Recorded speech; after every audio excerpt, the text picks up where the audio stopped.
যেই ফ্যাসিবাদ বাংলার সীমান্ত থেকে বিতাড়িত করা হয়েছে, সেই ফ্যাসিবাদ এবং তার কোন দোষর বাংলার ক্ষমতায় বাস্তবে আসতে পারবে না ইনশাআল্লাহ। সংগ্রামী দেশবাসী, আমরা বলতে চাই, জুলাই সনদ স্বাক্ষরিত হয়েছে। জুলাই সনদের আইনি ভিত্তির জন্য আমরা ঐক্যবদ্ধ হয়েছিলাম।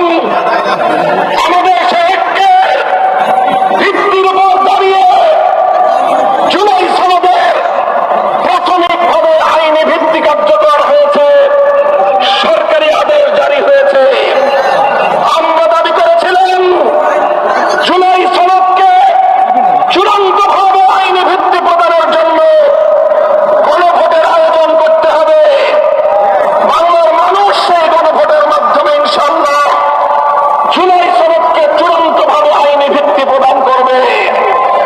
আমরা বলেছিলাম বাংলাদেশের ইতিহাসে এই তাৎপর্যপূর্ণ গণভোট সংসদ নির্বাচনের সঙ্গে, প্রতীকের নির্বাচনের সঙ্গে একসাথে তালগোল পাকিয়ে এই গণভোটের মাহাত্ম্য নষ্ট করবেন না।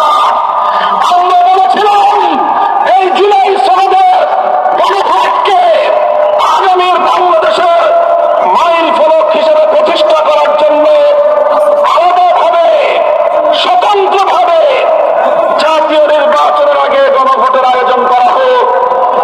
কিন্তু আমরা দেখছি যারা জুলাই সনদে, যারা জুলাই বিপ্লবকে আন্তরিকভাবে গ্রহণ করতে পারে নাই, যারা জুলাই বিপ্লবের বৈষম্য বিরোধী চেতনাকে ধারণ করতে পারে নাই, যারা জুলাই বিপ্লবের ফ্যাসিবাদ বিরোধী সংগ্রামকে ভালোভাবে গ্রহণ করতে পারে নাই, ষড়যন্ত্র করে পর্দার পেছন থেকে কলকাঠি মারিয়ে জুলাই সনদের গণভোটকে একই দিনে বাস্তবায়ন করার জন্য বর্তমান সরকারকে তারা বিভ্রান্ত করেছে, পথভ্রষ্ট করেছে।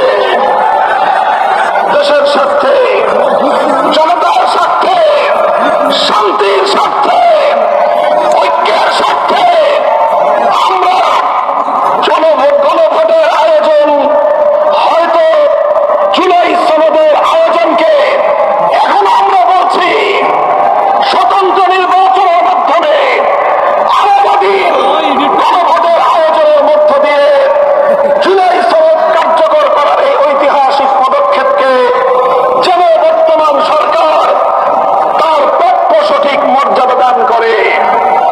বলতে চাই, যদি এটা করতে ব্যর্থ হন, ইন্টারিম সরকার ইতিহাস আপনাদেরকেও ক্ষমা করবে না। ইতিহাস কাউকে ক্ষমা করে না। মনে রাখবেন, ইতিহাসের দায়ে পরিশোধ করতে পারবেন না, কলঙ্ক নিয়ে বিদায় নিতে হবে।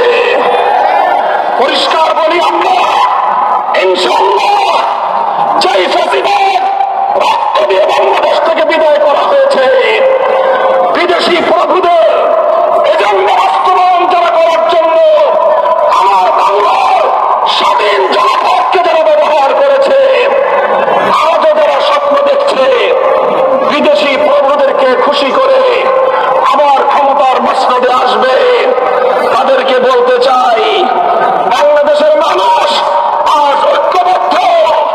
বাংলার মানুষ আজ রাজপথে অবস্থান নিয়েছে।